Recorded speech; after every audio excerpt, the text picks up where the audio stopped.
여행 업종. 네. 이제 여행 가는 겁니까? 여행 저는 안 가고요. 근데, 최근에 여객수가 네. 많이 늘었다고 합니다. 근데 이게 아까처럼 네. 대응이 어렵다니까요. 그럼 꾸준하게 좀 올라주면 좋은데, 그죠? 뭐, 오히려 위드 코로나 얘기 나오니까 그때부터 빠지기 시작하고, 갑자기 또 뭐 치료제 나오니까 또 오늘 하루 급등하고, 참 까다로워요. 네, 맞아요. 네. 그래도 흐름을 파악하는 게 무엇보다 좀 중요하죠. 네. 그래서 기존에 여행주 좀 가다가 좀 물렸잖아요. 근데 다시 한 번 더 어떤 변곡점이 나와주고 있다라고 말씀드릴 수 있을 것 같고, 그 변곡점은 화이자의 코로나19 알약 치료제 입원율과 사망 위험률 89%까지 낮춰준다라는 부분입니다. 그래서 이 코로나 치료제 발표와 동시에 미국에서 리오프닝 관련주 어떤 게 있죠? 항공주라든가 여행주가 되겠죠. 뭐 크루즈 관련된 종목도 있을 것 같고, 그런 종목들이 상승 마감을 했다는 겁니다. 그래서 당연히 이제 국내 같은 경우에도 오늘 항공주, 여행주가 아주 강세를 좀 보여줬습니다. 그렇기 때문에 지금 뭐 이 부분 때문에 이렇게 올라간 종목들이 있고 떨어진 종목이 있긴 한데, 어쨌건 그동안 이제 항공주들 많이 빠졌고 여행주도 많이 빠졌는데, 지금 제가 이제 나온 자료를 좀 참고해서 보니까 8월에 지난 8일에 나왔는 8일 보면은 국토교통부 항공포탈 통계에 따르면은 지난달 국내 항공에서 운항한 국제선 여객 수요는 30만 9천 명으로 9월보다는 1만 명 증가했다라고 나와 있거든요. 제가 기존부터 계속 말씀드렸던 게 공항이 사람이 붐빌 때까지 항공주로 투자자 이렇게 말씀드리고 있는데, 지금 뭐 상당 부분 사람들이 공항으로 많이 나가고 있는 건 사실인데요. 아직도 여지는 좀 더 있는 것 같습니다. 그죠? 당연히 뭐 있겠죠. 그래서 뭐 대한항공 주가가 사실 뭐 작년 대비해서는 많이 올랐어요.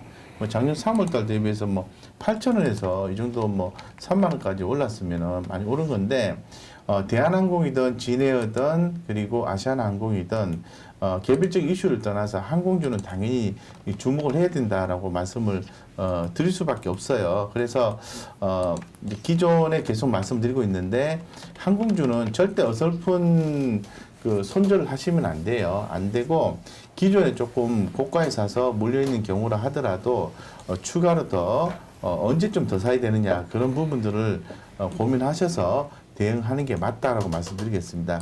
그러면 오늘 사도 되느냐라고 질문이 들어올 수 있을 것 같은데요.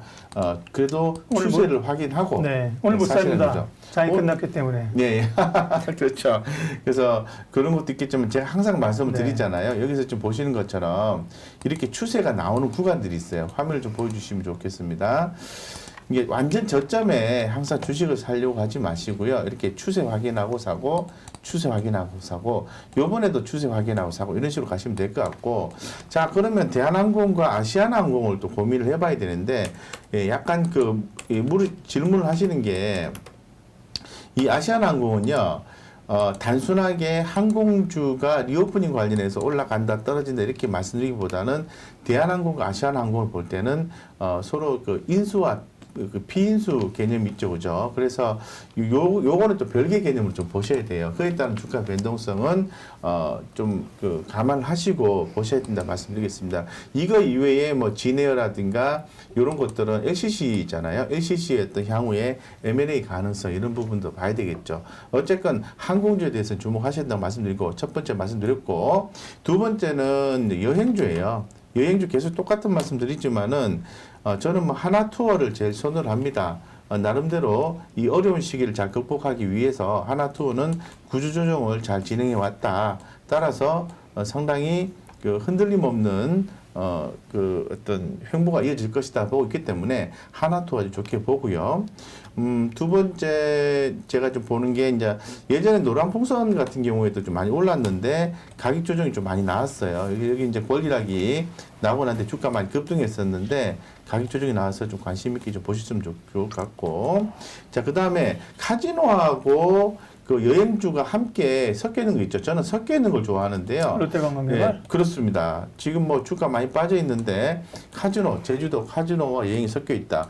자, 그럼 섞여 있는 것도 뭐가 있을까요? 여행하고 렌트카하고 섞여 있는 게 레드캡 투어잖아요.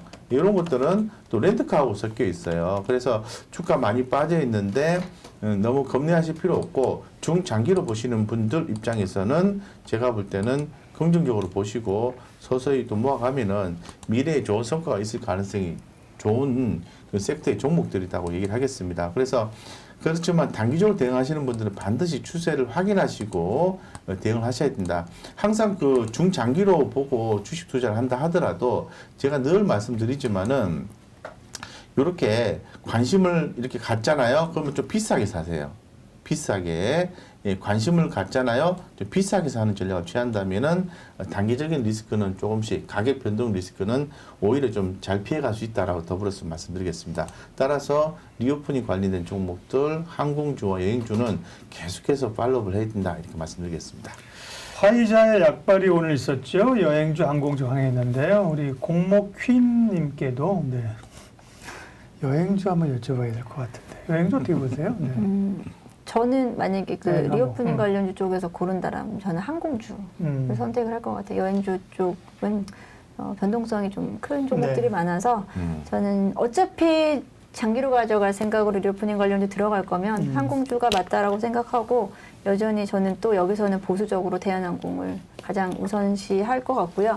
대한항공 같은 경우는 뭐 여객수가 증가하는 건 사실 아직은 미미해요. 아직 뭐 해외 여행객, 해외 이제 노선이 다시 생기고 이런 부분은 있지만 실제적으로 그게 반영되는 건 여전히 뭐 사실 아직은 미미한 수준이고요. 한 내년 정도 돼야 그 부분이 좀 실적이 반영되지 않을까 싶고 지금은 이제 3분기에서 4분기까지의 실적 부분에서는 역시나 이제 화물운임에 대한 상승으로 그 부분이 매출액에 실제적으로 반영되는 건 이제 화물운임이다라고 보고 있고요. 뭐 화물운임은 지금 뭐 사실은 뭐 계속해서 뭐 오르고 있죠. 뭐 물류 대란으로 인해서 화물운임은 계속 중과체제 실적 면에서는 받치고 있고 화물운임이 받치고 있고 기대감으로 이제 해외 여행객에 대한 부분이 이제 올라오고 있다는 부분에서 지금 대한항공은 그래도 변동폭이 가장 적잖아요. 대한항공. 3만 원 내야사잖아요. 대한항공 같은 경우가 그래도 가장 안정적이잖아요. 리오프닝 관련주 중에서. 그래서 모아갈 수 있는 거는 이제 대한항공이 최우선주다라고 저는 보고 그래도 뭐 3만 원 밑으로 쉽게 빠질 종목은 또 아니에요. 근데 이제 연말까지 또 이슈가 아까 말씀하신 대한항공과 아시아나의 합병에 대한 이슈가 공정위에서 12월 안에 발표가 된다라고 하는데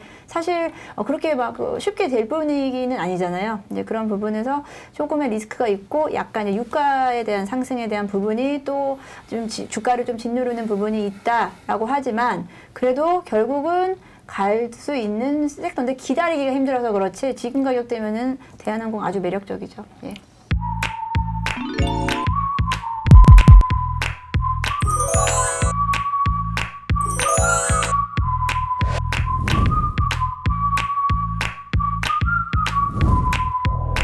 개인 투자자를 위한 진실된 방송 한국증권TV가 구독자 여러분을 새롭게 찾아갑니다. 확 바뀐 한국증권TV의 다양한 콘텐츠를 직접 경험해보세요. 한국증권TV에서 만나요.